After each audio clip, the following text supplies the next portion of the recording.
आज फिर स्वागत है आपका एमसीक्यू लवर्स में। आज फिर हम 35 क्वेश्चन इम्पोर्टेंट एमसीक्यूज लेके आए हैं हेमेटोलॉजी के। सेकंड पार्ट है हमारा, जिसमें हम लैब टेक्नीशियन और पैरामेडिकल एग्ज़ाम के एमसीक्यूज को कवर करने वाले हैं। तो आइए देखते हैं हम हमारा पहला question. What are platelets also known as. Platelet को और किस नाम से जाना जाता है? ल्यूकोसाइट्स, थ्रोम्बोसाइट्स, इथ्रोसाइट्स या फेगोसाइट्स। तो किस नाम से जाना जाएगा प्लेटलेट्स को? थ्रोम्बोसाइट्स। बी नंबर का ऑप्शन हमारा सही रहेगा।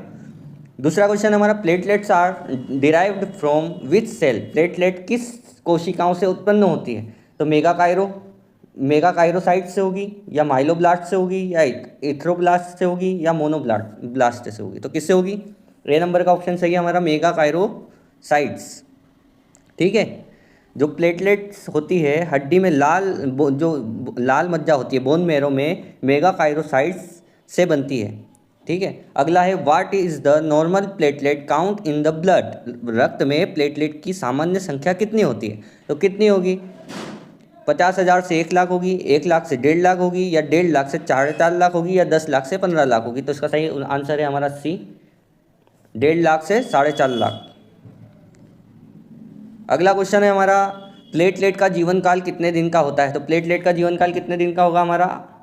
5 से 7 दिन का होगा, 8 से 12 दिन का होगा, 10 से 20 दिन का, 30 दिन का होगा। तो कितने दिन का होगा? 8 से 12 दिन का। बी ऑप्शन सही होगा। प्लेटलेट का औसत जीवन काल लगभग 10 दिन का होता है, तो मतलब 8 से 12 के अंतर्गत आ गया। अगला क्वेश्चन है हमारा, प्लेटलेट्स के विनाश के लिए कौन सा अंग जिम्मेदार है? Which organ is responsible for destruction of platelets. कि कौन होगा? लीवर होगा, किडनी होगा, स्प्लीन होगा, या हार्ट होगा। तो कौन होगा? स्प्लीन। सी नंबर का ऑप्शन हमारा सही होगा।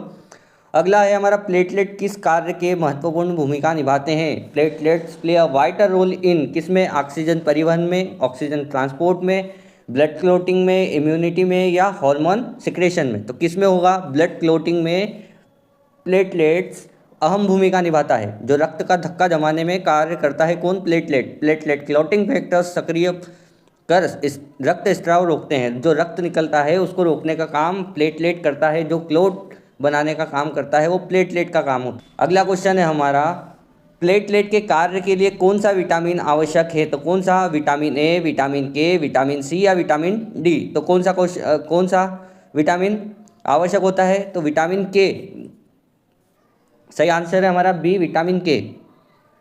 अगला है, रक्त जो है थक्का बनने के समय प्लेटलेट कौन सा पदार्थ छोड़ता है? Platelet release which substance during clotting. कौन सा क्लोट जब बनाता है, थक्का बनाता है, तब कौन सा सब्सटेंस छोड़ेगा?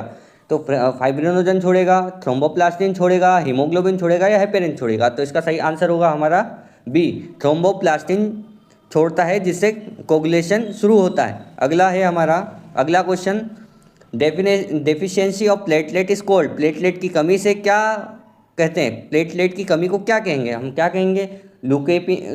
ल्यूकोपेमिया कहेंगे, थ्रोम्बोसाइटोपेनिया कहेंगे, एनीमिया कहेंगे, या पॉलीसाइथेमिया कहेंगे। तो इसका सही आंसर होगा हमारा बी नंबर का, थ्रोम्बोसाइटोपेनिया। है ना। प्लेटलेट कम होने पर थ्रोम्बोसाइटोपेनिया होता है, जिससे एक्सिव ब्लीडिंग होती है। मतलब ऐसा है कि प्लेटलेट कम होते हैं तो ब्लीडिंग ज़्यादा होगी। प्लेटलेट यदि कमी हो गई है तो ब्लीडिंग होती रहेगी, क्योंकि थक्का नहीं जमा पाती प्लेटलेट। है ना। अगला क्वेश्चन है हमारा, platelet count below 2000 mu L में कोज। मतलब प्लेटलेट 2000 से कम हो जाते हैं तो क्या हो सकता है? क्या हो सकता है? गंभीर रक्तस्राव हो सकता है, सीवियर ब्लीडिंग हो सकती है, इन्फेक्शन हो सकता है, एनीमिया हो सकता है, या ल्यूकेमिया हो सकता है। तो इसका आंसर होगा सही ए नंबर का, सीवियर ब्लीडिंग। क्योंकि रक्त का थक्का जमने में मदद नहीं करेगा प्लेटलेट कम होने के कारण रक्त का थक्का नहीं जमेगा और ब्लीडिंग बढ़ती जाएगी। ठीक है। 11वां क्वेश्चन हमारा, which disease is commonly associated with low platelets. कौन सी बीमारी में प्लेटलेट कम पाए जाते हैं? तो मलेरिया में, डेंगू में, ट्यूबरक्लोसिस में, या डायबिटीज़ में। तो इसका सही आंसर होगा हमारा बी, डेंगू फीवर में। अगला है, प्लेटलेट किस डाई से रंगे जाते हैं? तो कौन सी स्टेन की जाती है कि नहीं? कौन सी स्टेन करेंगे? राइटन स्टेन करेंगे, मेथिलिन ब्लू स्टेन करेंगे, या क्रिस्टल वायलेट स्टेन करेंगे? कौन सी करेंगे? तो इसका सही आंसर है हमारा ए। अगला है, प्लेटलेट काउंट के लिए कौन सा एंटीकोगुलेंट उपयोग होता है? Which anticoagulant is used for platelet count. तो कौन सा होगा, सिट्रेट होगा, ईडीटीए होगा, हेपेरिन होगा या फ्लोराइड होगा? तो इसका सही आंसर होगा हमारा बी, ईडीटीए होगा। तो प्लेटलेट काउंट करने के लिए ईडीटीए वाइल का प्रयोग किया जाता है। अगला है प्लेटलेट अडेशन किसके द्वारा होता है? फिब्रिनोजन के द्वारा होगा, वॉन विलेब्रांड फैक्टर के द्वारा होगा, थ्रोम्बिन के द्वारा होगा या कोलेजन के द्वारा होगा? किसके द्वारा होगा? तो इसका सही आंसर है हमारा बी, वॉन विलेब्रांड फैक्टर। अगला है प्लेटलेट एरिग्रेशन मुख्य रूप से किस पर निर्भर करता है? किस पे करेगा? एडीपी पे करेगा, एटीपी पे करेगा, डीएनए पे करेगा या आरएनए पे करेगा? तो इसका सही आंसर होगा हमारा एडीपी। प्लेटलेट फंक्शन मापने के लिए कौन सा टेस्ट उपयोग होता है? तो which test is used to measure platelet function? कौन सा? पीटी होगा, एपीटीटी होगा, ब्लीडिंग टाइम होगा या ईएसआर होगा? तो इसका सही आंसर होगा हमारा bleeding time. Normal bleeding time is, सामान्य ब्लीडिंग टाइम कितना होता है? 1 से 2 मिनट का, 2 से 7 मिनट का या 10 से 15 मिनट का या 20 से 20 मिनट का? तो इसका सही आंसर होगा हमारा बी, 2 से 7 मिनट का सही आंसर होगा। नॉर्मल ब्लीडिंग टाइम 2 से 7 मिनट का होता है। अगला क्वेश्चन हमारा, प्लेटलेट ट्रांसफ्यूजन कब किया जाता है? Platelet transfusion is recommended when count is low. कब करेंगे? 1 लाख होगा तब, 50,000 होगा तब, 20,000 होगा तब या 10,000 होगा तब। ठीक है, तो इसका सही आंसर है हमारा बी, इसका सही आंसर है हमारा सी, 20,000। 20,000 से कम होने पर इसका ट्रांसफ्यूजन किया जाता है। अगला है प्लेटलेट में कौन सा क्लोटिंग फैक्टर संग्रहित होता है? Which factor is stored in platelets?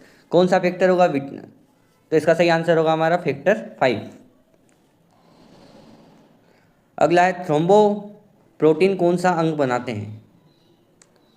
Which organ produce thromboprotein? कौन बनाएगा? किडनी बनाएगा, लीवर बनाएगा, स्प्लीन बनाएगा या पेनक्रियास बनाएगा? तो इसका सही आंसर होगा हमारा बी, लीवर। अगला है हमारा, शरीर की लगभग 1/3 प्लेटलेट्स किस अंग में संग्रहित होती है? Which organ stores 1/3 of the body platelets? किस में होगी? स्प्लीन में होगी, लीवर में होगी, किडनी में होगी या लंग्स में होगी? तो इसका सही आंसर होगा हमारा स्प्लीन। अगला है प्लेटलेट कार्य और थक्के के लिए कौन सा विटामिन आवश्यक है? तो vitamin A, vitamin B12, vitamin के या विटामिन डी? तो इसका सही आंसर होगा हमारा सी नंबर का, विटामिन के। अगला है थ्रोम्बोसाइटोपिनिया किस स्थिति को कहते हैं? किसको कहेंगे? लो आरबीसी काउंट को, लो प्लेटलेट काउंट को, हाई प्लेटलेट काउंट को या आरबीसी काउंट को? तो इसका सही आंसर होगा हमारा low platelet count, B number का सही आंसर होगा हमारा। प्लेटलेट उत्पादन को कौन सा हार्मोन नियंत्रण करता है? विच हार्मोन्स रेगुलेट्स प्लेटलेट प्रोडक्शन? कौन करेगा? थ्रोम्बोपोइटिन करेगा, इरिथ्रोपोइटिन करेगा या कैल्सिटोनिन करेगा या इंसुलिन करेगा? तो इसका सही आंसर होगा हमारा ए, थ्रोम्बोपोइटिन। अगला क्वेश्चन है हमारा, what is the average platelet count in adults? वयस्कों में औसत प्लेटलेट संख्या कितनी होती है? तो 10,000 से 50,000, 50,000 से 1 लाख या 1.5 लाख से 4.5 लाख या 5 लाख से 10 लाख? तो कितनी होगी? इसका सही आंसर है हमारा सी, 1.5 लाख से 4.5 लाख।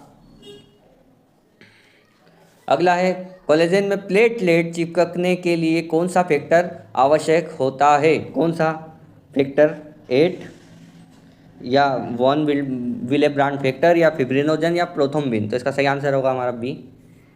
अगला है, एरिग्रेशन के समय कौन सा प्लेटलेट रिसेप्टर फिब्रिनोजन से जुड़ता है? GPIB या GPIIB या GPVI या GPIIA? तो इसका सही आंसर होगा हमारा बी।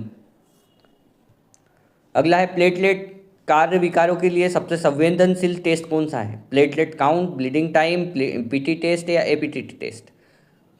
कौन सा होगा? Which test is the most sensitive for platelet function disorder? तो कौन होगा इसका सही आंसर? B, bleeding time. अगला क्वेश्चन है, किस स्थिति में प्लेटलेट असामान्य रूप से बड़े हो जाते हैं? कौन सी कंडीशन होती है जिसमें एबनॉर्मल लार्ज हो जाते हैं platelet? Thalassaemia, Bernard Soulier syndrome, haemophilia या DIC? तो इसका सही आंसर है हमारा बी, बर्नार्ड सोलियर सिंड्रोम। अगला है, कौन सी दवा प्लेटलेट एग्रीगेशन को स्थायी रूप से रोकती है? कौन सी दवा? एस्पिरिन, हेपेरिन, वारफारिन या स्टेट्रोकाइनेस? तो कौन सा इसका सही आंसर होगा हमारा? ए, एस्पिरिन। अगला है प्लेटलेट किस कोशिकाओं से उत्पन्न होते हैं? ब्लास्ट से होंगे, माइलोब्लास्ट से होंगे या मेगाकाइरोसाइट से होंगे या मोनोब्लास्ट से होंगे? तो इसका सही आंसर होगा हमारा मेगाकाइरोसाइट्स। सी नंबर का सही ऑप्शन है हमारा। अगला है प्लेटलेट लाइफ जो होती है, जो रक्त में प्लेटलेट का जीवन काल लगभग कितने दिन का होता है?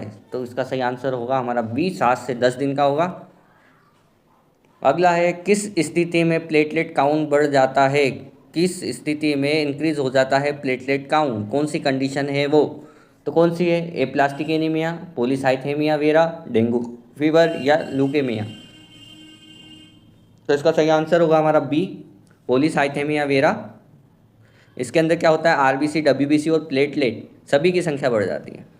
अगला है कौन सा लैब टेस्ट प्लेटलेट एग्रीगेशन को मापता है? Platelet function test, ESR test, clotting time या हीमोग्लोबिन टेस्ट? तो इसका सही आंसर होगा हमारा ए, प्लेटलेट फंक्शन टेस्ट। अगला और आखिरी क्वेश्चन है हमारा, कौन सा संक्रमण गंभीर थ्रोम्बोसाइटोपिनिया का कारण बनता है?